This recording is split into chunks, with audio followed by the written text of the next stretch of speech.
मैंने कंदमूलों को धोकर के रखा और गुरुदेव के पास जाके बैठ गया। गुरुदेव ने आगे समझाया, इसीलिए ऋषि मुनि सदैव ईश्वर का ध्यान करने के लिए जंगलों में रहना पसंद करते हैं। जंगल में प्राकृतिक वातावरण रहता है और जंगल पर किसी व्यक्ति विशेष का स्वामित्व नहीं होता।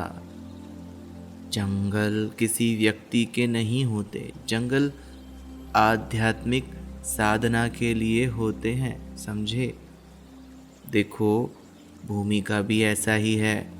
भूमि किसके स्वामित्व में है, उस स्वामित्व के ऊपर निर्भर करता है कि भूमि फलदायी होगी भी या नहीं। एक बंजर ज़मीन भी अगर किसी संत के स्वामित्व में आती है ना, तो वह ज़मीन उपजाऊ बन जाती है। लोगों का स्वामित्व ज़मीन की उपजाऊ शक्ति समाप्त कर रहा है, क्योंकि स्वामी की ग्रहण करने की क्षमता ही नहीं है, तो भूमि स्वामी अपनी भूमि से भी ग्रहण कैसे करेगा? और जब भूमि स्वामी ग्रहण ही नहीं कर सकता, तो भूमि स्वयं तो कुछ दे ही नहीं सकती। जब तक अतिरिक्त ग्रहण करने वाला न हो, इसीलिए साधक को ध्यान साधना करते समय स्थान का सदैव ध्यान रखना चाहिए। सभी स्थान ध्यान करने के योग्य नहीं होते हैं। कई स्थानों पर बैठकर किया गया ध्यान साधक के लिए हानिकारक सिद्ध हो सकता है। बुरे कर्म मनुष्य अपने स्वार्थ के लिए करता है, पर बुरे कर्म के कारण वह मनुष्य तो बुरा बनता ही है, वह स्थान भी बुरा कर देता है जिस स्थान पर बैठकर उसने बुरा कार्य किया था। एक व्यक्ति अपने स्वार्थ के लिए एक स्थान पर बैठकर बुरा कार्य करता है, तो उस निश्चित स्थान पर उस बुरे कार्य का प्रभाव बन जाता है। ठीक उसी स्थान के ऊपर आकाश में उस खराब कार्य का आभा मंडल तैयार हो जाता है। फिर वो आगे बोले, जब कोई अच्छा व्यक्ति भी उस स्थान पर पहुंचता है, तो स्थान के खराब प्रभाव से और उसके आभा मंडल से वह अच्छा व्यक्ति भी आहत होता है। इसीलिए सभी स्थान ध्यान करने के लिए योग्य नहीं हैं, यह याद रखना। एक बार की बात बताता हूँ। एक राजा ने अपने पड़ोसी राज्य के ऊपर आक्रमण कर दिया। उस पड़ोसी राज्य की सेना को पराजित कर दिया। उसके बाद पड़ोसी राज्य की राजधानी पर हमला करके सब निहत्थे गांव वालों को मार डाला। कुछ दिन बाद वो राजा खुद भी मर गया, लेकिन जिस स्थान पर उसने निरपराध लोगों की हत्याएं की थी ना, उस स्थान पर वह दुष्ट प्रभाव निर्मित हो गया। अब ठीक उस स्थान के ऊपर उसका आभा मंडल भी निर्मित हो चुका है। आज सैकड़ों सालों बाद भी उस स्थान पर निरपराध लोगों की मृत्यु हो रही है। कभी दुर्घटना से हो जाती है, आग लगती है, भूकंप आते हैं, कभी बाढ़ आ जाती है, यानी कुछ न कुछ तो होता ही है। पर आज भी निरपराध लोगों की मृत्यु हो रही है। इसीलिए ध्यान रखना, किसी भी स्थान पर बैठकर ध्यान नहीं करना चाहिए। सदैव सद्गुरु के सानिध्य में ध्यान करना सर्वश्रेष्ठ होता है, क्योंकि सद्गुरु के प्रभाव के कारण वह स्थान पवित्र, शुद्ध एवं अधिक ग्रहण करने की क्षमता वाला हो जाता है। ऐसे स्थान पर बैठकर ध्यान साधना करना सदैव अत्यंत उपयोगी सिद्ध होता है। मैं खुद भी इस स्थान के साथ इसीलिए रह रहा हूँ क्योंकि यहाँ पर मेरे गुरुवर का स्थान था और उन्होंने इसी स्थान पर ध्यान साधना करके इस स्थान को पवित्र कर दिया है। इसीलिए इस स्थान पर सदैव उनके आभामंडल का प्रभाव महसूस होता है।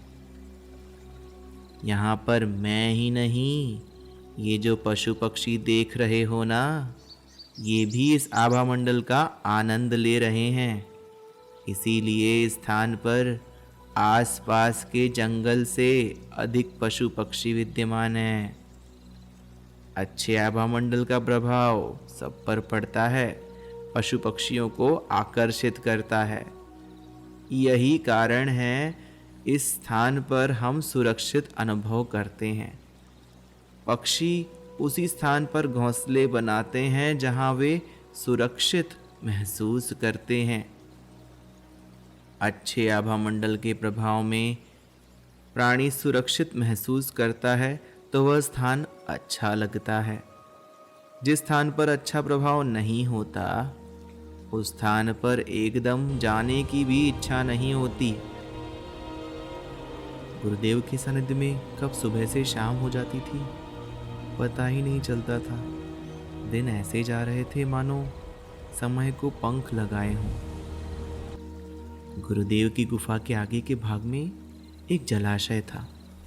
ठीक सामने सूर्योदय होता था।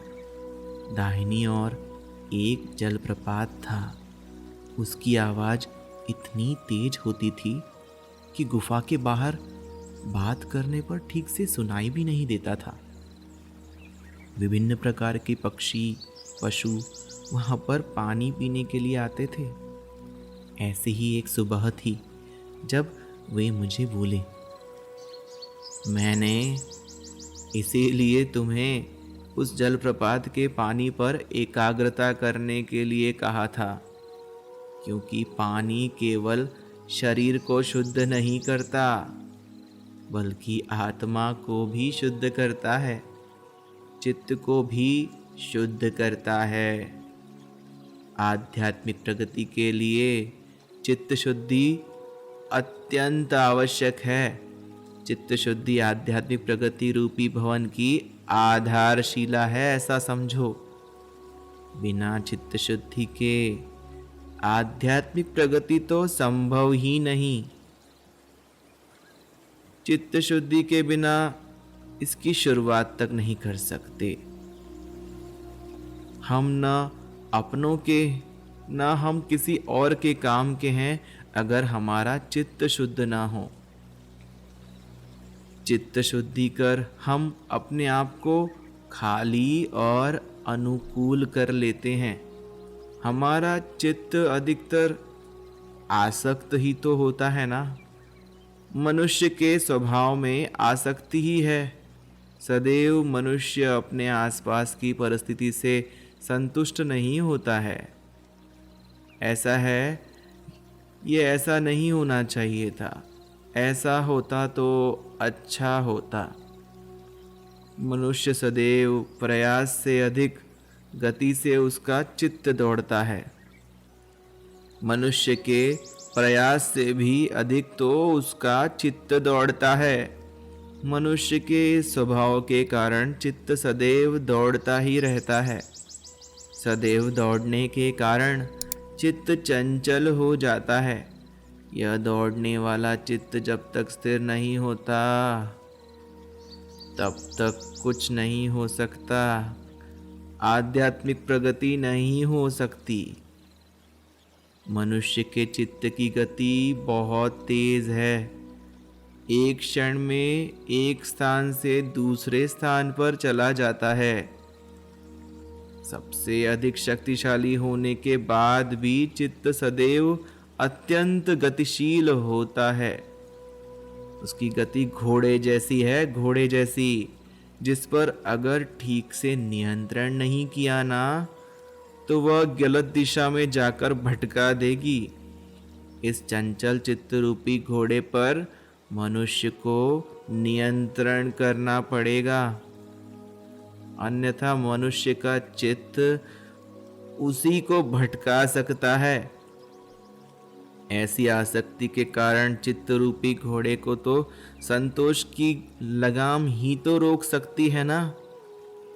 मैंने उनकी बातों को इस तरह समझा कि आपके जीवन में समाधान को प्राप्त हो भी जाओ, फिर आप कहोगे हमें हमारे जीवन में सब कुछ मिला ही नहीं है, फिर समाधान कैसे मान लें। अरे बाबा, समाधान जीवन में किसी को कभी मिला है क्या? यह सदैव हमें मानकर ही तो संतोष करना होगा ना, क्योंकि समाधान तो आत्मा की शुद्ध भावना है, फिर वह कैसे मिल सकती है। और जो पाने की बात कह रहे हो, क्या वह पाकर भी समाधान मिलने वाला है क्या? वह जो पाना चाहते हो वह पाकर आसक्ति की आग तो और भड़केगी ना, और पाने की इच्छा होगी कि नहीं होगी। हमें आसक्ति को समाधान से रोकना होगा। यह चंचल चित्त यह मिलना चाहिए कहकर भविष्य में तो ले ही जाएगा। यह मिलना चाहिए मतलब मिला नहीं है, नहीं मिला मतलब अतृप्ति है, असमाधान है, सब साथ में ही तो है। इसीलिए जो मिला है ना, उसके लिए ईश्वर का आभार मानना और पाने की आसक्ति लालसा नहीं करनी चाहिए, क्योंकि यह मिलना चाहिए ऐसा जब हम सोचते हैं ना, तब हम कभी वर्तमान में नहीं रहते, और आध्यात्मिक प्रगति तो वर्तमान में ही हो सकती है। जिस प्रकार से चित्त असमाधान के कारण भविष्य में जाता है, वैसे ही तो भूतकाल में भी जाता है। जब एक बालक जन्म लेता है तब 5 साल का होने तक उसे पूर्व जन्म की सभी बातें याद रहती हैं। वह पूर्व जन्म के भूतकाल में ही तो जीता है। फिर धीरे धीरे उसे भूतकाल याद नहीं आता, क्योंकि इस जन्म के अनुभवों की परतें चढ़नी प्रारंभ हो जाती है। जैसे जैसे यात्रा में आगे बढ़ते हैं, वैसे वैसे हमारे शुभ वस्त्र मैले होने लगते हैं। यात्रा के मार्ग में शुभ वस्त्रों पर दाग, मैल, धूल लगने ही लगती है, और शुभ वस्त्र फिर मलिन हो जाते हैं, गंदे हो जाते हैं। ठीक इसी प्रकार से बालक जैसे अपनी जीवन यात्रा पर आगे बढ़ेगा ना, उस बालक का चित्त रूपी शुभ वस्त्र भूतकाल की धूल से, मैल से खराब होने लगेगा। शुभ वस्त्र जितना खराब होगा उतना ही तो उसे स्वच्छ करना मुश्किल होगा, कठिन होगा। जो बालक वर्तमान में नहीं रहता है, सदैव भूतकाल को ही याद रखता है, उस बालक का चित्त रूपी शुभ वस्त्र सदैव खराब ही तो होगा, क्योंकि वह बालक भूतकाल को याद करके उस भूतकाल के दाग पर और ज्यादा परतें चढ़ा रहा है। इस प्रकार से मनुष्य के चित्त को भूतकाल और आसक्ति अस्थिर करते ही रहेंगे, क्योंकि दोनों के साथ होने पर चित्त तो वर्तमान में नहीं रह सकता ना। और जो चित्त वर्तमान में नहीं है वह अस्थिर है, और अस्थिर चित्त तो अशक्त ही हुआ। और एक अशक्त चित्त से शक्तिशाली परमात्मा को पाया कैसे जा सकता है? अशक्त चित्त से परमात्मा की प्राप्ति तो असंभव है। अंधकार भरी रात्रि समाप्त हो रही थी। गुरुदेव के साथ बैठ कर के सूर्योदय की प्रतीक्षा हो रही थी, और इस प्रतीक्षा का जो आनंद मिल रहा था, इसका मैं कोई वर्णन नहीं कर सकता हूँ, पर इतना ज़रूर कह सकता हूँ कि वह भी एक आध्यात्मिक याद थी।